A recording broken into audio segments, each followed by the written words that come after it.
Toy izao ndraiky avana ny teny zaraina zay omenantsika anio amelinanao amin'ny fombany ny tompo izay mitovy ny filazantsara dia azo ivelomana amin'ny filazantsara araka mbo soratra amin'ny Korintianina voalohany toko 7:7 amin'ny anaran'i Jesosy hoe toy izany koa ny nandidiny tompo fa izay mitovy ny filazantsara dia azo fivelomana amin'ny filazantsara.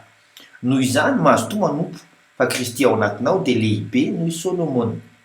Araka ny filazantsara Lioka toko 1:30 amin'ny anaran'i Jesosy hoe ny mpanjaka vavy avy any atsimo dia hiara-mitsangana amin'ny lehilahy amin'ity taranaka ity amin'ny andro fitsarana ka nameloka azy fa avy tany amin'ny faran'ny tany izy hiaino fahendren'i Solomona nefa indro misy lehibe noho Solomona eto.